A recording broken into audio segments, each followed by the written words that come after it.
भारतीय संत परंपरा में यदि किसी एक संत ने धर्म, जाति, पंथ और आडंबर की दीवारों को सबसे निर्भीकता से तोड़ा है तो वे थे संत कबीरदास जी। वे न केवल एक महान कवि थे बल्कि एक ऐसे समाज सुधारक भी थे जिन्होंने अपने दोहों के माध्यम से आम जनमानस को सत्य, प्रेम, समानता और आत्मज्ञान का मार्ग दिखाया। कबीरदास जी का जीवन इस बात का प्रमाण है कि साधारण परिस्थितियों में जन्म लेकर भी असाधारण विचारों से पूरे युग को बदला जा सकता है। उनके दोहे आज भी उतने प्रासंगिक हैं जितने 500 वर्ष पहले होते थे। संत कबीरदास जी का जन्म लगभग 1398 ईस्वी में माना जाता है। उनके जन्म को लेकर कई किंवदंतियां प्रचलित हैं। लोक मान्यता के अनुसार वे काशी के लहरतारा तालाब के पास प्रकट हुए थे।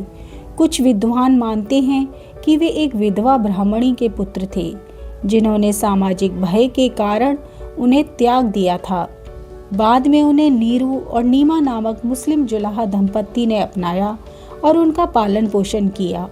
यही कारण है कि कबीरदास जी के जीवन में हिंदू और मुस्लिम संस्कारों का अद्भुत समन्वय दिखाई देता है। उनका प्रचलित दोहा जाति न पूछो साधु की, पूछ लीजिए ज्ञान, मोल करो तलवार का, पड़ा रहने दो म्यान। अर्थात संत की पहचान उसकी जाति से नहीं, उसके ज्ञान और आचरण से होती है। जैसे तलवार का मूल्य उसकी धार है, म्यान से नहीं। कबीरदास जी का पालन पोषण एक गरीब जुलाहा परिवार में हुआ।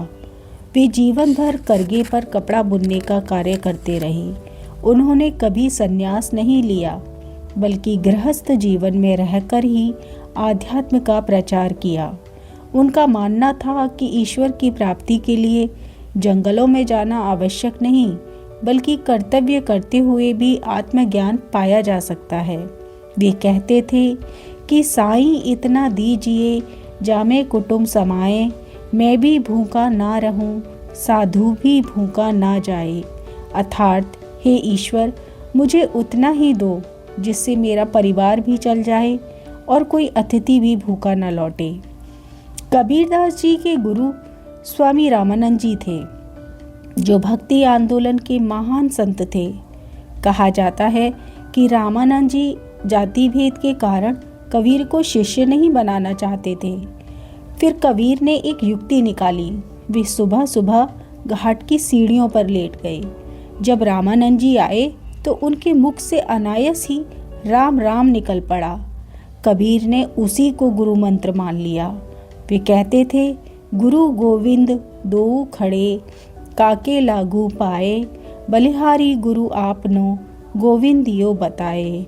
अर्थात गुरु और ईश्वर दोनों में गुरु श्रेष्ठ है क्योंकि गुरु ही ईश्वर तक पहुंचने का मार्ग बताते हैं। कबीरदास जी निर्गुण भक्ति के समर्थक थे। वे ऐसे ईश्वर की आराधना करते थे जो निराकार, निरंजन और सर्वव्यापी है। वे मूर्ति पूजा, तीर्थ यात्रा और बाहरी आडंबरों को निरर्थक मानते थे। वे कहते थे, मोको कहाँ ढूंढे रे बंदे, मैं तो तेरे पास में, ना मंदिर में, ना मस्जिद में, ना काबे कैलाश में। अर्थात ईश्वर बाहर नहीं, मनुष्य के भीतर ही निवास करता है। कबीरदास जी ने धार्मिक ढोंग पर भी करारा प्रहार किया। उन्होंने हिंदू और मुस्लिम दोनों समाजों की कुरीतियों की आलोचना की। वे कहते थे, पाहन पूजे हर मिले, तो मैं पूजू पहाड़, ताते यह चाकी भली, पीस खाए संसार। यदि पत्थर पूजने से भगवान मिलते हैं तो पहाड़ पूजने चाहिए। इससे तो चाकी बेहतर है जो लोगों का पेट भरती है। कबीरदास जी ने स्पष्ट कहा कि राम और रहीम एक ही हैं, नाम भले अलग हों, सत्य एक ही है। कबीर की भाषा शुद्धक्कड़ी थी जिसमें अवधी, ब्रज, भोजपुरी और खड़ी बोली का मिश्रण था। उनकी रचनाएं मौखिक परंपरा से आगे बढ़ीं। चलती चाकी देख के दिया कबीरा रोए, दो बाटन के बीच में साबुत बचा न कोई। कबीर की रचनाओं का संकलन बीजक कहलाता है, जिसमें साखी, सबद, रमेनी शामिल हैं। कबीरदास जी पढ़े लिखे नहीं थे, लेकिन उनका ज्ञान अनुभव से उपजा था। वे कहते थे केवल किताबें पढ़ने से ज्ञान नहीं मिलता। उनका कहना था पोथी पढ़ पढ़ जग मुआ, पंडित भया न कोय, ढाई आखर प्रेम का पढ़े सो पंडित होए। कबीरदास जी एक गृहस्थ संत थे। उनकी पत्नी का नाम लोई और पुत्र का नाम कमाल माना जाता है। उन्होंने संसार में रहते हुए भी मोह से ऊपर उठकर जीवन जिया। वे कहते थे माया मरी न मन मरा, मर गए शरीर, आशा तृष्णा ना मरी, कह गए दास कबीर।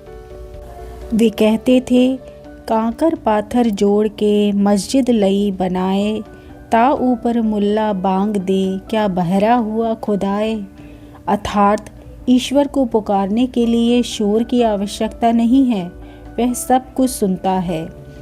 कबीरदास जी को अपने जीवन में अत्यधिक विरोध का सामना करना पड़ा। कभी उन्हें काशी से निष्कासित किया गया तो कभी अपमानित किया गया, लेकिन वे डटे रहे। वे कहते थे निंदक नियरे राखिए, आंगन कुटी छवाए, बिन पानी साबुन बिना निर्मल करे सुभाए। अर्थात निंदा करने वाला व्यक्ति हमें सुधारने में सहायक होता है। मान्यता थी कि काशी में मरने से मोक्ष मिलता है, पर कबीर ने इस मिथक को भी तोड़ दिया। उन्होंने कहा मगहर मरा तो क्या हुआ, जो हर को ना भजा, काशी मरा क्या होए, मन हरि से ना सजा। यानी मोक्ष स्थान से नहीं, भक्ति से मिलता है। संत कबीरदास जी युग दृष्टा, समाज सुधारक और मानवता के सच्चे पुजारी थे। उन्होंने सिखाया कि धर्म से ऊपर इंसानियत है, आडंबर से ऊपर सत्य है और जाति से ऊपर प्रेम। उनके दोहे आज भी समाज को आईना दिखाते हैं। कहा जाता है कि मृत्यु के बाद जब चादर हटाई गई तो शरीर के स्थान पर फूल मिले। आधे फूल हिंदुओं ने चिता पर चढ़ाए तो आधे मुसलमानों ने दफनाए। और अंत में मैं बस इतना ही कहूँगी कि कबीर मन निर्मल भया, जैसे गंगा नीर, पीछे पीछे हर फिरे, कहत कबीर कबीर। धन्यवाद।